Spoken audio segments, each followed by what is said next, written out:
अरे हर साल हारिस भाई रमजान के वक्त पर इफ्तियार की दावत देते हैं।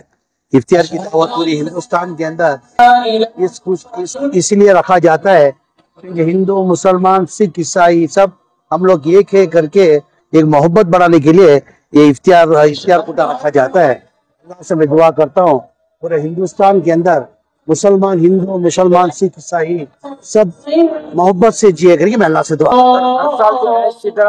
चीफ मिनिस्टर डीसीएम की तरफ से भी नहीं इस बार भी हम लोग रखने वाले थे।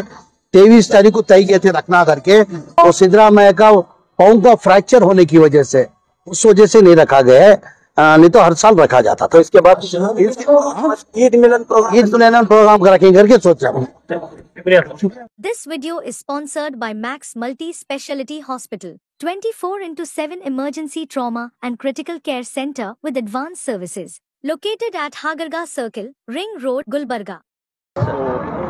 I'm very happy to be part of this gathering that celebrates on this Maidan every year the Muslim, the fasting as well as the Ramjan programs.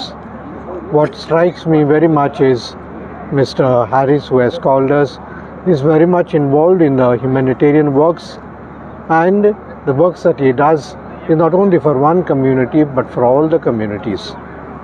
Our scriptures, we say that man does not live on bread alone, but every word that comes from God.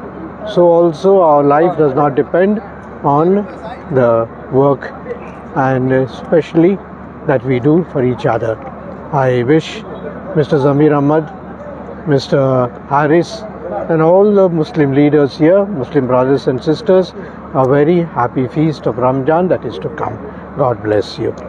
ಅದು ಖಂಡಿತವಾಗಿ ನೋಡಿ, ಅದು ಮಾತ್ರ ಮನುಷ್ಯತ್ವ ಅದನ್ನ ಬಗ್ಗೆ ಅದೇ ಹೇಳಿದಿನಲ್ಲ, ಮಾತಾಡಿದ್ರೆ ಅವ್ರು ಮಾಡುವಾಗ ಒಂದೊಂದು ದಾನ ಧರ್ಮನೂ ಹೇಳೋಕ್ಕಾಗಲ್ಲ, ಯಾರಿಗೆ ಏನು ಮಾಡಬೇಕಂತ ಪರಿಸ್ಥಿತಿ ನೋಡಿ ಮಾಡ್ತಾ ಇದ್ದಾರೆ.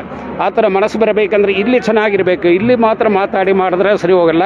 ಅದೆಲ್ಲ ಮಾತುಗಳೆಲ್ಲ ದೇವರ ಅನುಗ್ರಹ ಮಾಡಬೇಕು, ಅದನ್ನ ಆಯುರಾರೋಗ್ಯ ಎಲ್ಲ ಕೊಡ್ತು ಅವ್ರು ಚೆನ್ನಾಗಿರ್ಬೇಕಂತ ನೀವು ಕರ್ನಾಟಕ ಜನತೆ ಏನು ಸಂದೇಶ ಕೊಡೋಕೆ ಇಷ್ಟಪಡ್ತೀರಿ ಸರ್? ನೀವು ಕರ್ನಾಟಕ ಜನತೆಗೆ ಏನು ಸಂದೇಶ? ಕರ್ನಾಟಕ ಜನ ನಮ್ಮ ತುಂಬ ಭಾಳ ವಿಶೇಷ ಅಲ್ವಾ ಅದು, ಏನೋ ಹೇಳಕ್ಕೆ ಏನಿದೆ ಹೇಳಿ, ಅಷ್ಟೊಂದು ವೈಭವ ದೇಶ ನಮ್ಮ ದೇಶ. ಎಲ್ಲರೂ ನಾವು ಈ ಥರ ಒಟ್ಟಿಗೆ ಇರಬೇಕು, ಚೆನ್ನಾಗಿರ್ಬೇಕು, ನಮ್ಮ ಒಳಗೆ ಸೌಜನ್ಯ ಇರಬೇಕಂತ ಪ್ರಾರ್ಥನೆ. Thank you. ಇಲ್ಲಿ ನಮಗೆ ಇವತ್ತೆಲ್ಲ ನಾವು ಚಿಕ್ಕ ವಯಸ್ಸಿನಿಂದ ನಮ್ಮನ್ನು ನೋಡಿದ್ರೆ ಇದೇ ವಿಶ್ವಾಸ ಇದೆ. ಆದರೆ ಜನಗಳನ್ನ ಸೇರಿಸೋದು 4 ಜನ ಸೇರಿಸ್ಬೋದು, 5 ಜನ ಸೇರಿಸ್ಬೋದು. ಸಾವಿರಾರು ಜನ ಲಕ್ಷಾಂತರ ಜನ ಸೇರಿಸ್ಬೇಕಂದ್ರೆ ಭಾಳ ಕಷ್ಟವಿದೆ. ನನಗೆ ಆ ಕೆಲಸ ಇದೆ ಈ ಕೆಲಸ ಅಂತ ಹೊಟ್ಟೋಗ್ತಾರೆ. ಆದರೆ ಅವ್ರ ಮಾತಿಗೆ ಮಾತ್ರ ಆ ಬೆಲೆಯಿಂದ ಎಲ್ಲ ಬಂದು ಇಲ್ಲಿ ಸೇರ್ತಾ ಇದ್ದಾರೆ. ಎಲ್ಲ ದೈವರು ಬಂದು ಇಲ್ಲಿ ಜನ ಸೇರಿದ್ದಾರೆ ಅಂತ ಹೇಳಿದ್ರೆ ಅದೆಲ್ಲರಿಗೂ ಆಗೋದಿಲ್ಲ. ಆದರೆ ನನಗೆ ಏನೇನೋ ಅವ್ರಿಗೆ ಕೆಲಸಗಳಿರುತ್ತೆ, ಆ ಕೆಲಸ ಬಿಟ್ಟು ಎಲ್ಲ ಬಂದಿದ್ದಾರೆ ಅಂದರೆ ಅವ್ರ ವಿಶ್ವಾಸ ಮಾನ್ಯತೆ, ಆ ಮಾನ್ಯತೆ ಅವ್ರು ಇಟ್ಕೊಂಡಿರೋದ್ರಿಂದ ಎಲ್ಲರಿಗೂ ಆ ಮಾನ್ಯತೆ ಬರಬೇಕು ಅಂತ ಅವ್ರು ಮಾಡ್ತಾ ದಾರಿ ತೋರಿಸ್ತಾ ಇದ್ದಾರೆ. ದಾರಿದೀಪ ಅಂತ ಕೂಡ ಹೇಳ್ಬೋದು ಅವರು. ಈ ದಾರಿದೀಪ ಹೇಗೆ ಬಂತಂತ ಹೇಳಿದ್ರೆ ಯಾವುದೋ ಜನ್ಮದಲ್ಲಿ ಯಾವುದೋ ದೊಡ್ಡ ಗುರುಗಳು ಅವರು. ಆ ದೊಡ್ಡ ಗುರುಗಳು ಆಗೋದ್ರಿಂದ ಇವತ್ತು ನಮ್ಮ ಕರ್ನಾಟಕಕ್ಕೆ ದೊಡ್ಡ ಗುರುಗಳು ಆಗ್ತಾ ಇದ್ದಾರೆ, ಆಗಬೇಕು ಅಂತ ನಮ್ಮ ಪ್ರಾರ್ಥನೆ. ಕರ್ನಾಟಕಕ್ಕೆ ಅಂತ ಹೇಳಲ್ಲ, ಎಲ್ಲ ಕಡೆನೂ ಅವರಿಗೆ ಒಂದು ಮರ್ಯಾದೆ, ಒಂದು ಆಸ್ಥ ಎಲ್ಲ ಇದೆ. ಈ ಥರ ಮಾಡ್ತಾ ಇದ್ದಾರಲ್ಲ ಇಂಥ ಜಾಗದಲ್ಲಿ ಅಂತಾರೆ. ಇನ್ನೊಂದು ಇಂಡಿಯಾ ಇದು ನಮ್ಮ ದೇಶ ಬಿಟ್ಟೇ ಅಲ್ಲ, ಬೇರೆ ಕಡೆ ಕೂಡ ಅವರಿಗೆ ಈ ಥರ ನೋಡಿ ಎಲ್ಲರೂ ಸೇರಿಸಿದ್ದಾರೆ ಅಂತೇಳಿ ಬೇರೆ ದೇಶಗಳದವರು ಕೂಡ ನೋಡಿ ನಿಮ್ಮ ಟಿ ವಿಗಳಿಂದ ನಿಮ್ಮ ಮಾಧ್ಯಮಗಳಿಂದ ಎಲ್ಲ ಕಡೆ ಹೋದರೂ ಕೂಡ ಅವರುಗಳಿಗೂ ಒಂದು ಬರುತ್ತೆ, ಒಂದು ವಿಶ್ವಾಸ ಬರುತ್ತೆ. ನಾವು ಈ ಥರ ಮಾಡಬೇಕು, ನಾವು ಇರಬೇಕು ಅಂತ ಅವ್ರಿಗೂ ಒಂದಿದೆ. ಅದನ್ನೇ ದಾರಿ ತೋರಿಸ್ತಾ ಇದ್ದಾರೆ ಎಲ್ಲರಿಗೂ. ಆ ದಾರಿ ಎಲ್ಲರೂ ತಿಳ್ಕೊಂಡ್ರೆ ಅದು ಒಳ್ಳೆಯದಾಗುತ್ತೆ, కానీ ಕೆಟ್ಟದ್ದು ಆಗೋದಿಲ್ಲ. ಕೆಟ್ಟದ್ದು ಭಾವಿಸ್ಬೋದು ಬೇಡ, ಆದರೆ ದೇವರು ಮಾತ್ರ ಕೆಟ್ಟದ್ದು ಭಾವಿಸೋದಿಲ್ಲ ಅವ್ರಿಗೆ. ಯಾಕೆಂದರೆ ಇಷ್ಟು ದಾನ ಧರ್ಮಗಳಿಂದ ಮಾಡೋದು ಭಾಳ ಪುಣ್ಯ.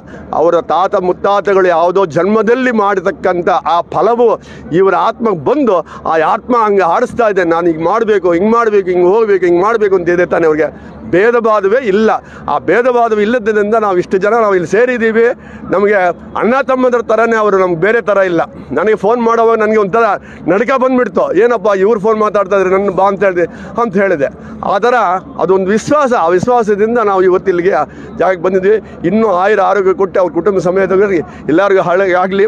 ಇನ್ನೂ ನಮ್ಮ ದೇಶವನ್ನು ಉದ್ಧಾರ ಮಾಡಬೇಕು ಅಂತ ನಾವು ಎಲ್ಲರೂ ಎಲ್ಲರೂ ಒಗ್ಗಟ್ಟಾಗಿ ಇರಬೇಕು ಅಂತ ನಾನು ಪ್ರಾರ್ಥನೆ ಮಾಡ್ತಾ ಇದ್ದೀನಿ.